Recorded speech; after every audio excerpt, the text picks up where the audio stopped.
മരുഭൂമി, അവിടെ കാറ്റുപോലും കഥ പറയുന്നത് പോലെ വീശുന്നു. ദിവസങ്ങൾ തീ പോലെ ചൂട്, രാത്രികൾ ശൂന്യമായ തണുപ്പ്. ആ ശൂന്യതയുടെ നടുവിൽ ആയിരക്കണക്കിന് വർഷങ്ങളായി ഒന്നും സംസാരിക്കാതെ പക്ഷേ എല്ലാം മറച്ചു വെച്ചുകൊണ്ട് നിൽക്കുന്നു ദ ഗ്രേറ്റ് പിരമിഡ്. ഒരു സാധാരണ കൽക്കെട്ടിടമല്ലിത്, ഒരു ചോദ്യമാണ്. മനുഷ്യൻ ഇത്രയും മുന്നോട്ട് പോയിരുന്നോ, അല്ലെങ്കിൽ മനുഷ്യൻ ഒറ്റയ്ക്കല്ലായിരുന്നോ? ഇന്ന് നമ്മളൊരു യാത്ര പോവുകയാണ്, ചരിത്രത്തിൻ്റെ, ശാസ്ത്രത്തിൻ്റെ, ഭയത്തിൻ്റെ മറ്റും മനുഷ്യൻ്റെ ഏറ്റവും വലിയൊരു രഹസ്യത്തിലേക്ക്. ഒരു യാത്രക്കാരൻ വർഷങ്ങൾക്ക് മുമ്പ് ഈജിപ്തിൻ്റെ മരുഭൂമിയിലേക്ക് നടന്നു പോകുമ്പോൾ ദൂരത്ത് ഒരു ഷേപ്പ്, അതും ഒരു ചെറിയ ട്രയാങ്കിൾ പോലെ. അടുത്തു വന്നപ്പോൾ അത് വളരുന്നു, അവൻ നിൽക്കുന്നു. കാരണം അവൻ്റെ മുന്നിൽ ഒരു മനുഷ്യനും ചിന്തിക്കാൻ പോലും കഴിയാത്തൊരു structure, the great pyramid of Gaza.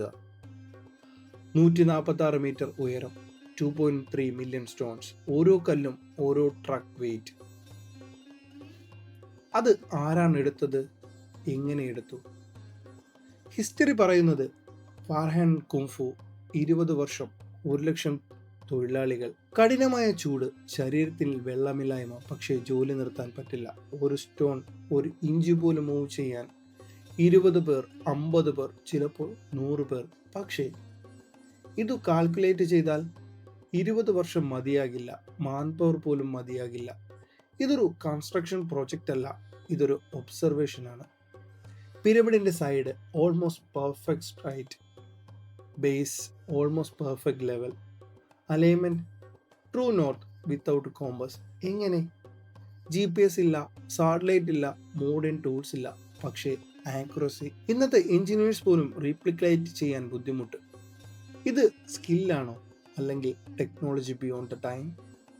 Pyramid ഒരു സ്ട്രക്ചർ അല്ല, ഒരു കോഡാണ്. Golden ratio, PI value, earth dimension. ഇതെല്ലാം 5000 വർഷങ്ങൾക്ക് മുമ്പ്.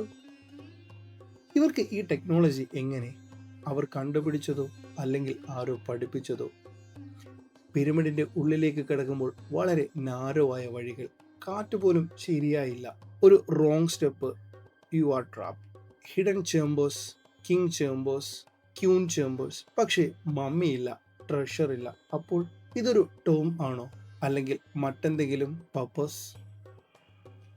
1922 ടോം തുറന്നപ്പോൾ അത് എഴുതിയിരുന്നത് death will come on swift wings.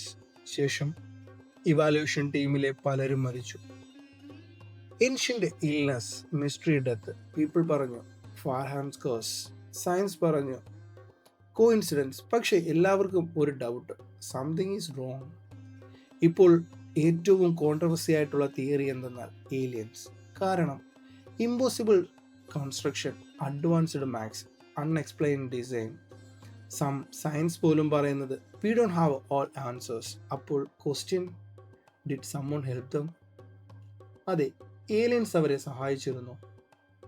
Hidden void, unknown chambers, technology ഉപയോഗിച്ചതുപോലും ഫുൾ മാപ്പ് ഇല്ലാതെ, ഇൻസൈഡ് സ്റ്റിൽ സീക്രട്സ്. മനുഷ്യർ മൂൺ വരെ പോയി, മാർസിലേക്ക് പോകാൻ പ്ലാൻ ചെയ്യുന്നു, പക്ഷേ പിരമിഡിന്റെ ഫുൾ ട്രൂത്ത് അറിയില്ല. ഇതൊരു അയണിയാണോ? ഇന്ന് പിരമിഡുകൾ നിൽക്കുന്നു, കാലത്തെ നോക്കി ചിരിക്കുന്നത് പോലെ. നിങ്ങൾക്ക് എല്ലാം അറിയാമെന്ന് തോന്നുന്നു, പക്ഷേ ചില രഹസ്യങ്ങൾ കണ്ടെത്താൻ വേണ്ടിയല്ല, അനുഭവിക്കാൻ വേണ്ടിയാണ്. പിരമിഡുകൾ ഒരു സ്ട്രക്ചർ അല്ല, അതൊരു ചോദ്യമാണ്, ഇന്നും ഉത്തരം കിട്ടാതെ.